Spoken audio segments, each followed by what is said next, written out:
Welcome to Sakimori Research Lab of Universal Spirit. Thank you very much for your visit as always. In the previous episode, episode 17, we examined how the New Testament prophecy of signs of the coming of the Son of Man was fulfilled as the second Owamoto incident, and the prophecy of coming was fulfilled as the World War II.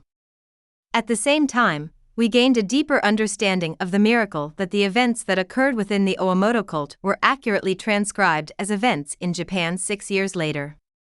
In addition, Onisaburo Deguchi was preparing for the second coming of Christ as Maitreya Bodhisattva, and predicted the outcome of the second Owamoto incident and World War II. This was the very work of Maitreya Bodhisattva prophesied by Rudolf Steiner. This time, we will verify that the scene of Christ's second coming in the spirit world by George Vale Owen's Spirit World Communication is understood and that it matches Steiner's prophecy. In his book Life Beyond the Veil, a communicating spirit named Arnell talks about a lot of things about the situation just before the advent of Christ, but here, let's pick up one of his passages. The purpose of these angelic appearances was to encourage us to prepare to receive Christ. Because this appearance is different from the manifestations I have often described so far. He will appear in his original power and glory, leading a huge army of tens of millions for the completion of a great project. We also need to absorb as much of his glory as possible, and we need to adapt to it in a slow process. So first, an advance party is dispatched, and on the way, wisdom is given to those who are deemed necessary, blessings are given to some, and a kiss of peace is given to others. This great project led by tens of millions of armies and the content that requires preparation to adapt to Christ's glory in advance, it is understood that it also involves a big change for each individual spirit.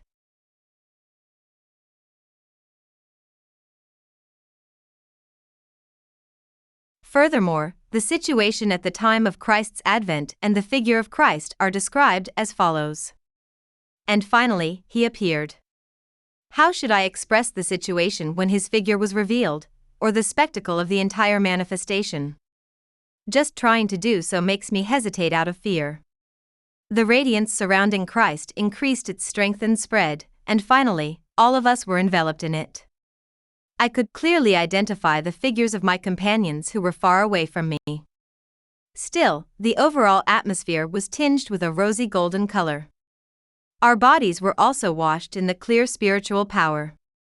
In other words, Christ was enveloping each and every one of us while enveloping us all. We were indeed standing in the person and individuality of Christ, and we felt the presence of Christ in and around us. At that time, we were maintaining our existence in Christ, and yet we had become a part of Christ. However, even though Christ had become a ubiquitous existence for us, he did not manifest himself in a physical form. I could tell that Christ was around us and above our heads. It is very difficult to express this in words. And for the spirits in heaven, Christ was felt differently by each individual spirit. After prefacing this, Arnell's spirit conveys the following experience. His body was very large, about the height of 2 humans, but it did not give the impression of being huge. It's different from the image of a giant. He is a human just like us, but not only his body, but also his inner nature embodies infinite nobility.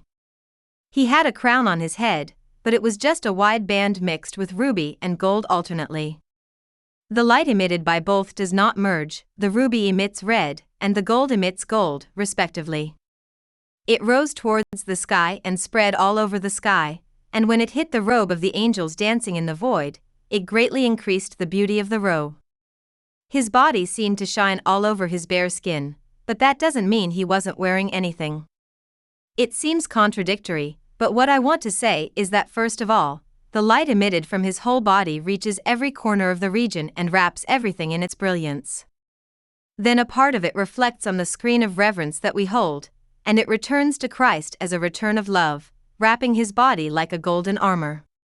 Here, about Christ's clothing, it is said that, but that doesn't mean he wasn't wearing anything, which shows a very important prophetic proof, but we will take it up again in episode 20.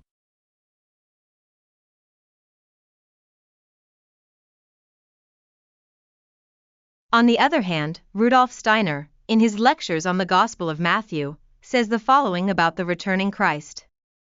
Assuming that Jeshu ben Pandira, who was stoned to death about a century before the appearance of Christ in Palestine as the son of Pandira, is reborn in the present day and teaches the appearance of Christ, that Christ must not be the physical Christ, but must appear dressed in etheric clothing. Just like when he appeared to Paul on the outskirts of Damascus. Regarding this etheric clothing spoken of, it is reported in George Vale Owen's Spirit World Communication as follows. But since we had already glimpsed the glory of Christ before that, we knew that Christ's original power was still modestly restrained and always ready to be released. Christ did not have to be clothed in anything, but he was clad in golden chainmail, a gift of awe from the armies under our command. After all, the gift is nothing more than what we received from Christ, since everything is Christ's. His feet, which should have been hidden by the robe, were bare. For our gifts were not as great as those which we had received, and so the length of the robe was shortened by the amount that was lacking, so that it ended at the ankles. I think as follows. The Lord went down to the earth. But the hem of his mantle extended, and all the layers he passed through were wrapped in light. Thus, it is described as wearing golden chainmail and a robe, a gift made by awe from the angelic armies of the heavens to the unclothed Christ. In other words, it could be the ethereal garment foreseen by Steiner.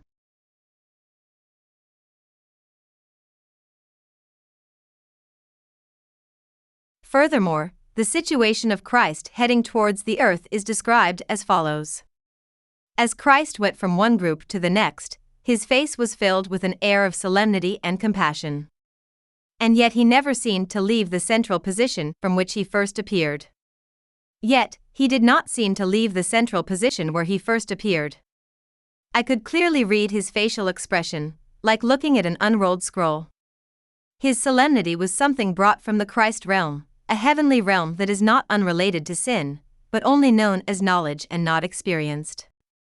On the other hand, his compassion came from the experience on the hill of Golgotha.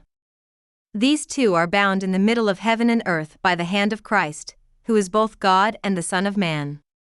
Christ, with his hand raised, looked at the angels in the high layers far away, and while witnessing what he was doing for sinful humans, he dropped the droplet of sin from the earth onto his forehead, making his face even more beautiful by the shadow. Thus, the noble solemnity and sadness merged into one, and from their compassion arose, and since then, it has become one of the divine attributes. There was also love. It is not a love that is given or received. It is a love that takes everything into one's chest and becomes one with everything. At that time, Christ enveloped us and took us into himself. And as we discussed in episode 14, Steiner spoke about the second coming of Christ as follows. This sacrifice of Christ in the 19th century can be compared to the sacrifice in the material world in the mystery of Golgotha. It can be called the second crucifixion in the etheric world. This spiritual suffocation, which wiped out the consciousness of angelic beings, is a repetition of the mystery of Golgotha in the world behind the material world. Thus, the previously hidden Christ consciousness can be resurrected in the hearts and souls of humans on earth. This resurrection will cause clairvoyant observation in mankind in the 20th century. In this way, due to the situation of spiritual suffocation of angels caused by the dark realm of the spirit world formed by materialism on the earth during the Kali Yuga era, Christ has returned to this etheric world.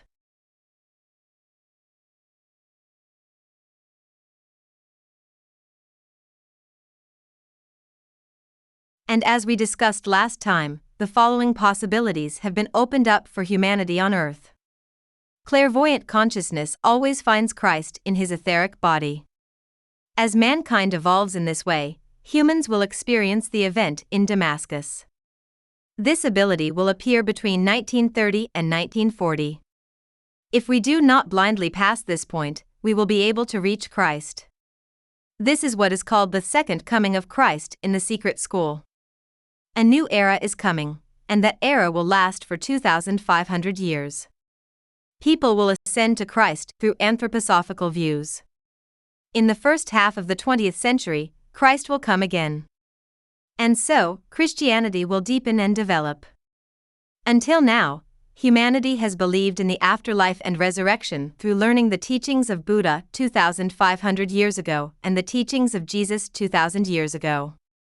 Also, through that, we have learned how the spirit soul returns to the pure land or heaven after death. However, during that time, due to materialism and religious dogma of theology, the denial of God and the spirit world, or the distortion of the truth of love and wisdom, caused a crisis even to the angels in the etheric world. Therefore, humanity needs to learn about this Christ through spiritual science while reincarnating over the next 2,500 years. However, we in the 21st century are already understanding the second coming of Maitreya Bodhisattva and Christ in anthroposophy in just 100 years. Steiner also speaks about the importance of this recognition of anthroposophy as follows. Anthroposophy is open to the world phenomena that will come to future humans. Whether we are in a physical body or between death and rebirth, anthroposophy is open to the world phenomena that come to our hearts and souls. Whether we live in a physical body or after we have discarded the physical body, this great transformation will move us. To be involved in what arises between death and rebirth, humans need to understand this event on earth in advance. For those who have understood Christ while on earth, when they see Christ, it is the same whether they are still alive or have already passed through the door of death. Those who now refuse to understand Christ, if this event occurs when they have already passed through the door of death, you will have to wait until the next life. The foundation of understanding Christ cannot be acquired between death and rebirth. However, once you have gained that foundation, it continues, and you can see Christ even between death and rebirth. In this way, anthroposophy is not only beneficial for life in the material world, but also valuable when we die and discard the physical body. In this way, it is said that we, who are now, can see Christ in the spiritual world after death by understanding the spiritual meaning of Christ's second coming in the etheric world in this life. It is not an exaggeration to say that this is a spiritual recognition that becomes a treasure for all mankind who have been given an eternal spirit. Not only is it extremely important in anthroposophy. Not only that, but we have also learned the contents of Owamoto's sutras, Owamoto Divine Message, and tales of the spiritual world along with the prophecies in anthroposophy. And in the case of Onisaburo Deguchi, it is a free translation because it is a classical Japanese word, but it is roughly written as follows.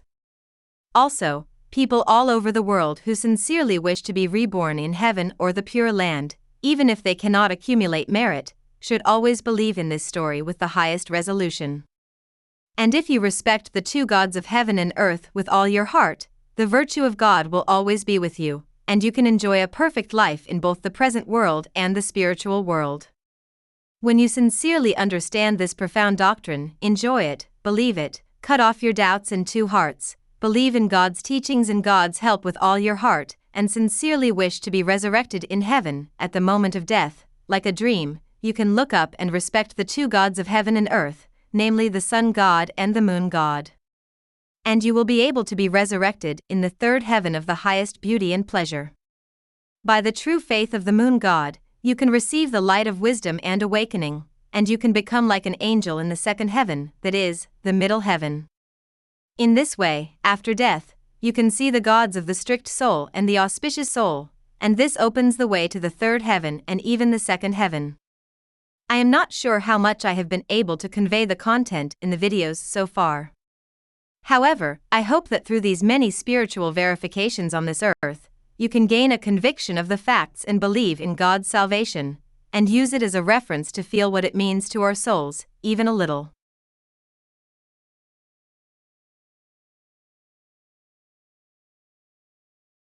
In conclusion, in episode 18, we verified that the scene of Christ's appearance in the etheric world, which Steiner has spoken about many times, is also spoken about by spirits in the spiritual world, based on the content of George Vale Owen's Spirit World Communication Life Beyond the Veil. At the same time, the fulfillment of the prophecy of the New Testament by the miniature mechanism of Owamoto on earth, which we understand in this life, opens the way to see the two gods of the sun and the moon in the spiritual world, and it is possible to see Christ. We have considered how important this spiritual asset is for each individual soul. However, such spiritual recognition does not seem to reach the ears of materialists, realists, or people who are satisfied with believing in religious dogma. Therefore, since it is said to be something that will spread to the world over a long period of 2,500 years while humanity reincarnates, I think we are blessed with the opportunity to understand this at a very early stage. Next time, we plan to verify the prophecy of John 14, Advocate Parakletos of God, Christ and cohabitation, which is the gospel after the coming in the New Testament, based on Steiner's recognition. Thank you very much for watching until the end. We look forward to your continued support.